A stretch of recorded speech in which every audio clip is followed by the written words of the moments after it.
Sejam muito bem-vindos. Eu sou Tatiana Maia, professora da Escola de Humanidades do PPGH PUC-RS. E eu sou Leonardo Fetter, doutorando pelo PPGH PUC-RS. E esse é o podcast Tem Profissional da História aí? Criado para apresentar ao público em geral as múltiplas possibilidades de atuação do profissional da história, além dos acervos disponíveis para pesquisa. Você quer conhecer mais sobre o exercício da nossa profissão em instituições públicas e privadas, nas redes sociais e na vida coletiva? Então, você é o nosso convidado para ouvir diferentes experiências profissionais. Vem conosco e descubra uma sólida e desafiadora profissão. Há muitos espaços onde estamos presentes e somos importantes. Então, tem profissional da história aí?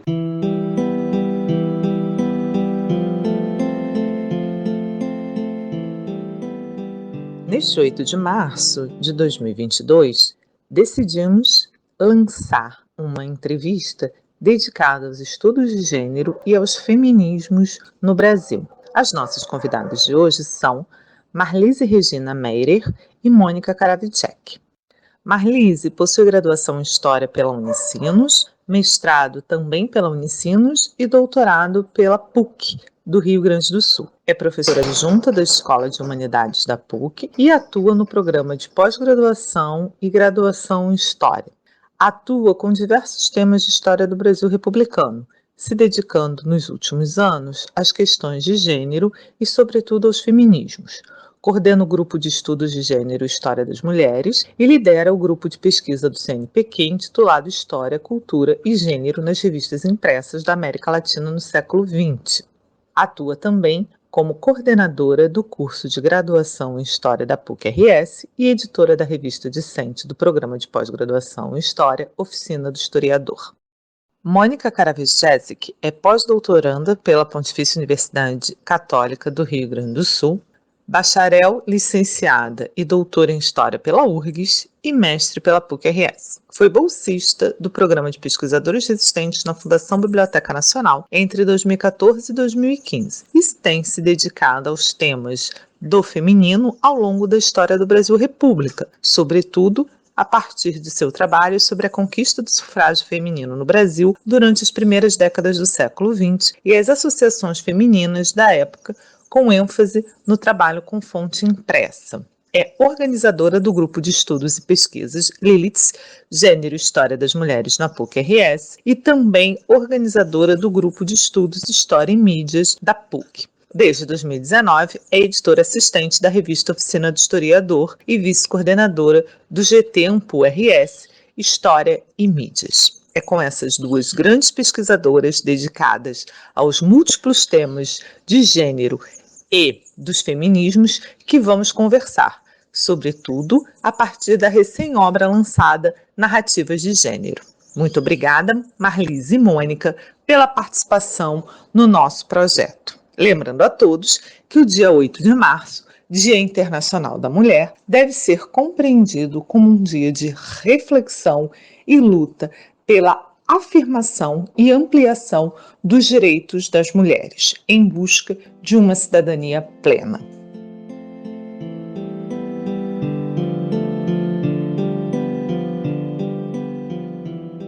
Marlise e Mônica, vocês poderiam nos apresentar a importância e o impacto dos estudos de gênero na historiografia brasileira?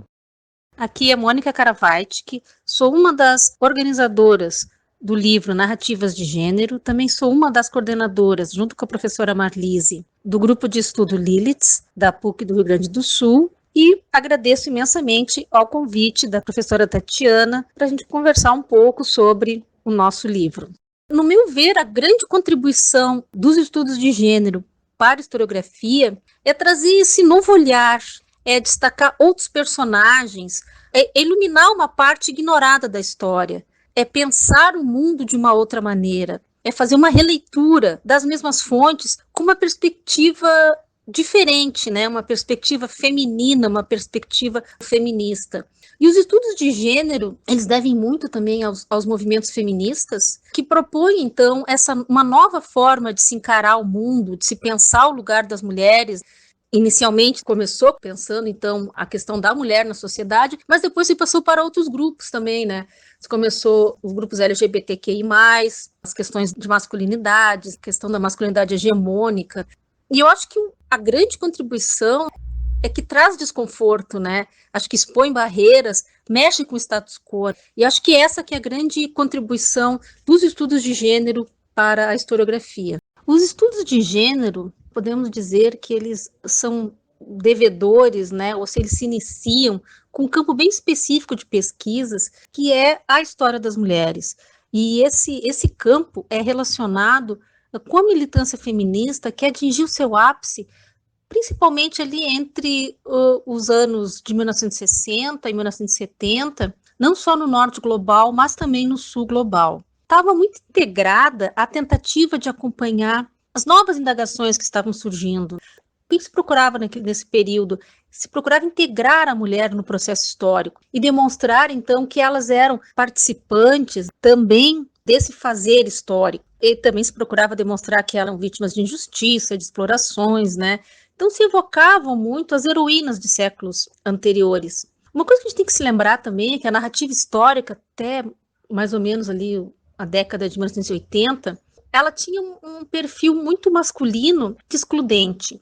As mulheres, nesse sentido, elas eram excluídas duplamente, tanto quanto personagens da história, quanto elas mesmas produtoras da história. Então essa narrativa histórica, até então, era muito voltada também para o político e para o público, né? Então o masculino, ele era visto como universal, mas também como o superior. Então, a partir então ali do que se chama então de uma segunda fase, de uma segunda onda feminista, começaram-se cada vez mais a ter pesquisas, né, que procuravam então desmistificar essa dicotomia que tinha até então no período, que falavam então que o homem como sendo pertencente à cultura, ao público, né, e a mulher, então, como se ela fosse vinculada às questões da natureza. Período muito marcado por estereótipos, por preconceitos e por uma hierarquia de valores. A gente não pode se esquecer dessa ideia da desigualdade entre os sexos, que eram ditos, então, como separados e hierarquizados, sendo que o homem era o superior e a mulher o inferior. Então, ocorreu um esforço para demonstrar a importância do papel e das ações das mulheres, né, no presente e no passado. Mas esses estudos, eles eram muitas vezes vistos, então, como um adendo à história geral, né, uma curiosidade, podemos dizer assim, né, uma tarefa quase exclusiva de pesquisadoras, cujo estudo, então, sobre o próprio sexo era tolerado ou marginalizado, então, pela academia. A história, com os novos rumos que ela tomou, né, a partir lá da década de 80, 90, ela procurou então novos parceiros disciplinares para colocar em cena os distintos atores que compunham essa trama social, em suas relações entre si e também principalmente com essas relações de poder. Nesse contexto, aparecem, então, pesquisas que as dimensões do privado e as relações entre os homens e as mulheres passam a ter importância. Então, as mulheres passam a ser vistas como protagonistas ao lado dos homens, tanto na esfera pública, a gente pode falar sobre motins, organizações políticas, no mercado do trabalho, quanto também nessa esfera do privado, na família, né, na maternidade, as questões do lar. Então, a gente começa a ver mulheres não só nesses motins, né, como rebeldes, mas também como donas de casa e como trabalhadoras. A gente tem a grande contribuição da Joan Scott, que chegou um pouco a cunhar esse termo, né, gênero. A gente pode dizer que ele surgiu mesmo no espaço acadêmico, quando as pesquisadoras feministas procuravam, então, desmistificar essas atribuições e essas condições das mulheres na sociedade. Então, a Joan Scott, ela tem até um artigo que foi publicado em 1990 aqui no Brasil, que tem esse nome, né, esse título, Gênero, uma categoria útil para estudar a realidade. E a ideia dela era, então, que a gente deveria analisar como essas hierarquias de gênero são construídas, legitimadas e são mantidas, contestando, então, a característica biológica que determinava o que era ser homem, o que é ser mulher.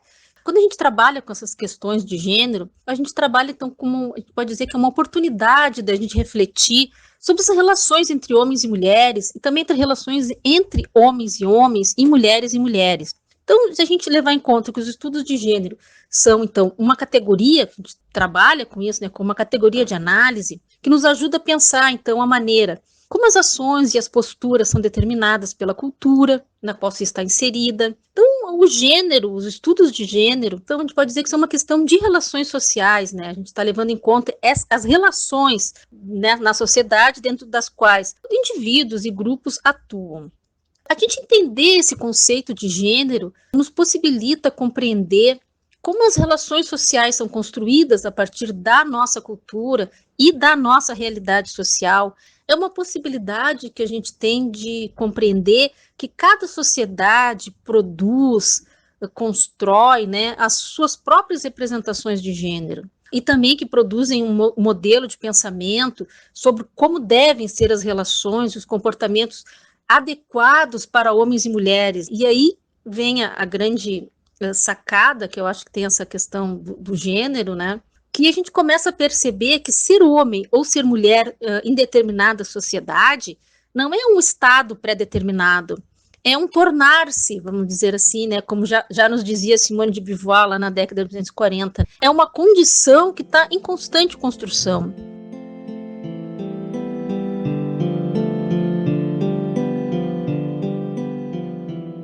Vocês podem nos falar um pouco sobre a coletânea que acabaram de lançar, dedicada aos estudos de gênero? Olá, eu sou Marlise, professora do curso de graduação e pós-graduação da PUC-RS. Sou também coordenadora do grupo de estudos de gênero e história das mulheres Lilith. E estou aqui então para conversar com vocês um pouquinho sobre o lançamento do nosso livro Narrativas de Gênero, as várias faces dos estudos de gênero, organizado então por mim, Marlise Regina Meirer, e pela Mônica Karavatsky. Então, em função do lançamento desse livro, recebemos então um convite da professora Tatiana para falar nesse podcast de sucesso aí, né? Tem profissional da história aí. Então, como profissional da história, que sou, não é? Vou então responder algumas questões e agradeço desde já esse convite. Então, respondendo, eu gostaria de dizer em primeiro lugar que essa coletânea teve sua origem nas discussões do grupo de estudos coordenados por mim e pela professora Mônica, né? O grupo de Gênero e História das Mulheres, que tem funcionado na PUC desde 2018, ligado ao PPGH, na instituição. Recentemente, então, nós elaboramos um logo para o grupo e ele recebeu um nome também, agora ele se chama Lilith. O grupo, então, desde o início, ele agregou estudantes, pesquisadores, professores de diferentes áreas do conhecimento e também de diferentes segmentos sociais, né, tanto internos quanto externos da PUC. Essa diversidade, né, ela possibilitou uma maior pluralidade de olhares e entendimentos sobre os temas ligados à história das mulheres e gênero. E emergindo, então, a partir, né, dessa diversidade de olhares e de perspectivas, narrativas muito ricas sobre essas questões discutidas dentro do grupo. Então, a coletânea, ela traduz um pouco esse trabalho.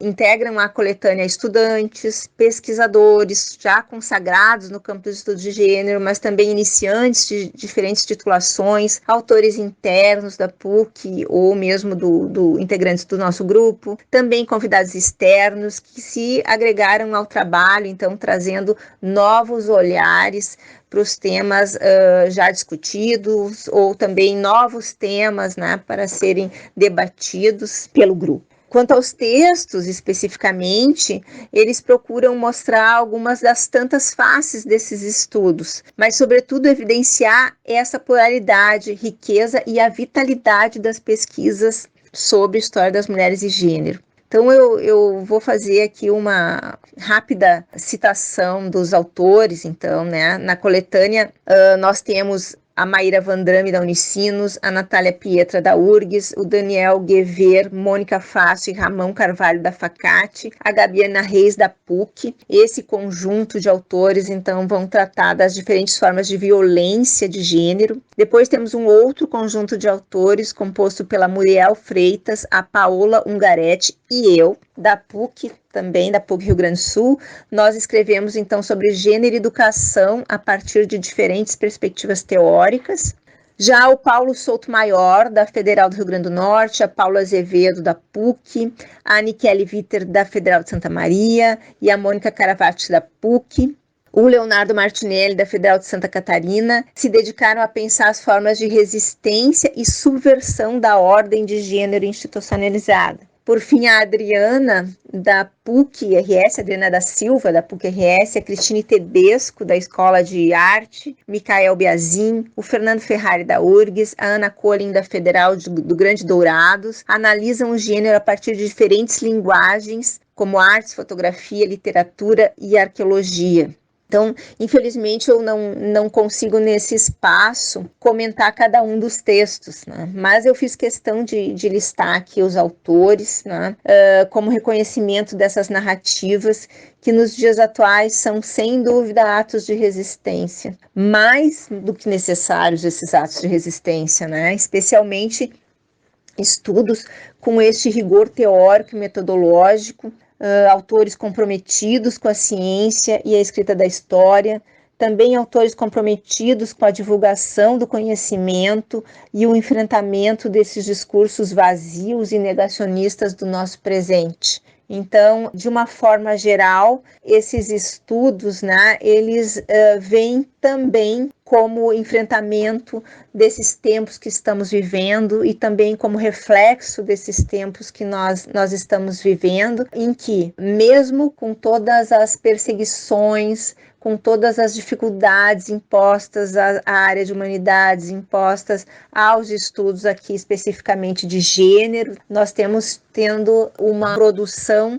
muito valiosa, muito rica e muito profícua e que muito nos orgulha. E um dos produtos dessa produção, nós estamos lançando agora, né, com esse material, com esse livro, que eu espero que todos aproveitem aí e consigam, então, também, né, se não aprender um pouco, né, pelo menos consigam, então, também fazer perguntas para os autores, para os textos, enfim.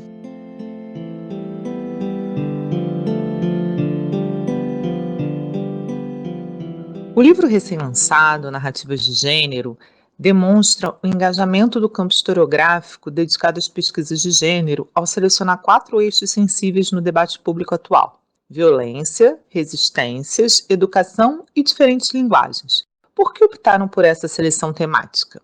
Nós realmente queríamos que essa coletânea tivesse uma abrangência maior, né?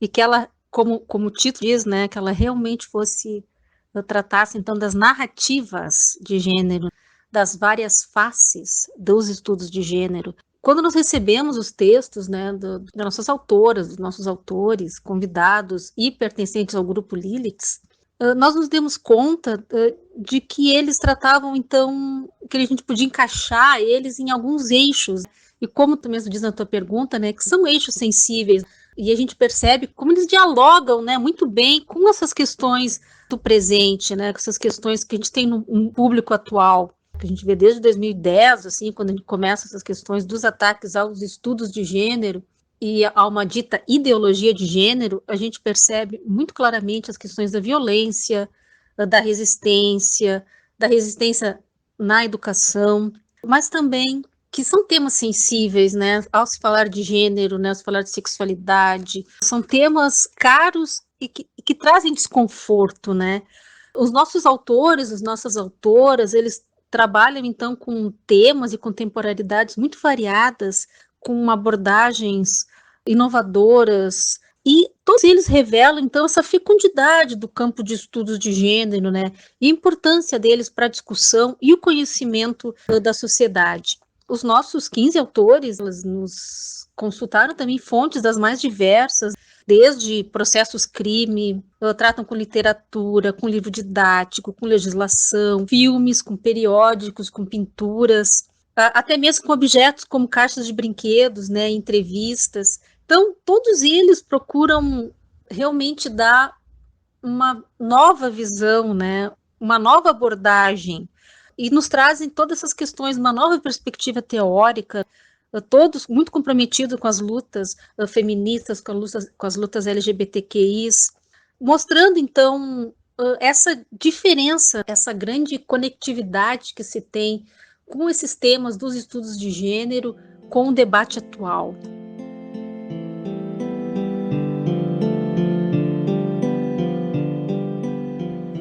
Na apresentação da coletânea, vocês apontam que tivemos mudanças no campo da história, onde perspectivas dedicadas às questões de gênero tiveram grande reconhecimento e visibilidade.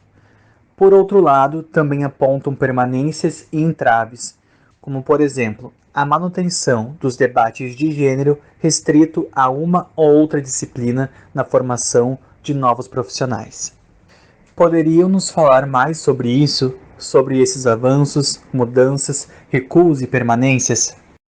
Bem, como historiadoras, estamos sempre falando desse processo, ou seja, os avanços, mudanças, recuos, permanências, nas diferentes áreas, então, da vida social. No que se refere aos estudos de gênero, especificamente, esse movimento tem sido bastante intenso nas últimas décadas, bastante intenso mesmo, né? Então, falando em termos de Brasil, podemos observar um maior desenvolvimento das pesquisas a partir dos anos 80, motivados aí pelo fim da ditadura civil-militar, pela emergência dos chamados novos movimentos sociais, entre os quais os diferentes feminismos, movimento LGBT, estabelecimento dos programas de pós-graduação no país, maior acesso das mulheres a esses programas, enfim, entre outros eventos que colaboraram, contribuíram aí para essas mudanças, né? Além disso, os vários movimentos pelos direitos humanos, bem como os feminismos na Europa e Estados Unidos, aterrizavam também no Brasil desse momento, como também fatores externos que agregaram essa movimentação toda no Brasil desse momento.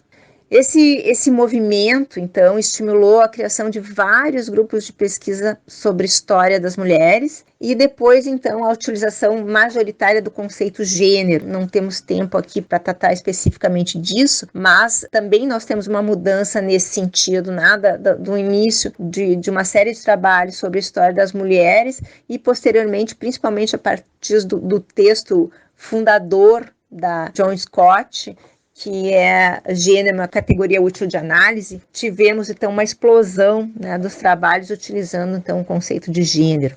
Outro fator também, né, que nós podemos citar, é que nos programas de pós-graduação ganharam cada vez mais espaço as disciplinas e núcleos com essa temática. Revistas especializadas de história das mulheres e gênero também foram criadas nesse momento. As teses e dissertações sobre a história das mulheres e gênero cresceram significativamente na produção acadêmica, consolidando aí, se não um campo, um forte ramo de pesquisa acadêmica com projeção não só nacional como internacional, né? Lembrando que eu estou falando aqui anos 80, 90 e 2000.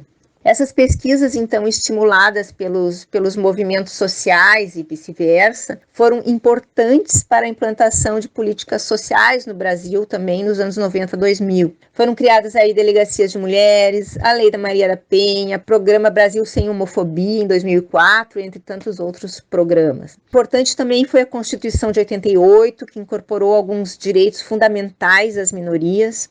Mas, como nem tudo são flores, a partir de 2011 nós vamos assistir uma série, na realidade, de medidas que sinalizaram um recuo nessas políticas, né? Sobretudo com o avanço da bancada evangélica no governo federal. O maior exemplo disso foi a suspensão do projeto Escola Sem Homofobia, né, lançado pelo MEC, e o avanço nesse mesmo período do Escola Sem Partido, né? Aí lembramos o famoso veto ao kit gay, que está dentro desse contexto da suspensão do projeto Escola Sem Homofobia. Daí em diante, nós tivemos vários ataques aos feminismos, aos grupos LGBTs, movimentos sociais em geral, inclusive esse processo de criminalização desses movimentos sociais. Na academia, por sua vez, essa reação conservadora ainda, ao meu entender, ainda não teve um respaldo relevante. Os núcleos de pesquisa sobre gênero continuam mais ativos do que nunca e a demanda por esses estudos tem aumentado, né? Isso eu posso falar por experiência própria. Tem uma demanda muito grande, né, de alunas e alunos buscando formação nessa área. Então, também uma intensa e variada produção acadêmica sobre essas temáticas tem sido desenvolvida nesse período, mesmo com todas as tentativas por parte dos poderes públicos de deslegitimar tais estudos. No entanto, é importante também lembrar que em grande parte das instituições, o tema gênero ainda é uma espécie de apêndice, de extra. Em geral, esse tema compõe as disciplinas optativas em muitas instituições. Da mesma forma, com exceções, essa temática não está no mesmo patamar daquelas tradicionais, como política, economia, né? Falando aí dos programas de pós-graduação. Mesmo que não de forma explícita, existe uma certa hierarquia de temas mais ou menos reconhecidos pelos pares. Além disso, cabe lembrar que, embora hoje as pesquisadoras mulheres sejam maioria, elas não são maioria nos cargos de chefia dos departamentos e não são maioria entre os pesquisadores PQs, por exemplo. Esse, então, é um outro tema que demandaria uma outra entrevista. Mas eu finalizo por aqui, convidando, então, todas, todos e todos a lerem algumas dessas narrativas que nós apresentamos no nosso livro, né? E sintam-se, então, motivados, né? Motivadas para a luta, que eu acho que é o que precisamos nesse momento. Muito obrigada.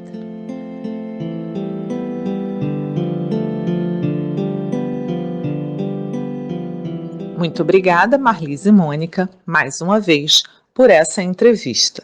E a todos os nossos ouvintes, recomendamos a leitura de Narrativas de Gênero, coletânea que reúne os principais nomes dedicados aos estudos de gênero no Brasil. Esperamos que tenham gostado dessa entrevista. Convidamos vocês para nos seguir no Facebook, no Twitter e no Instagram. Participem, comentem as entrevistas e sugiram temas. Será um prazer dialogar com vocês e construir esse projeto coletivamente. A música que inicia esse podcast é Atraente, composição de Chiquinha Gonzaga, de 1877. Fiquem bem e até o próximo episódio.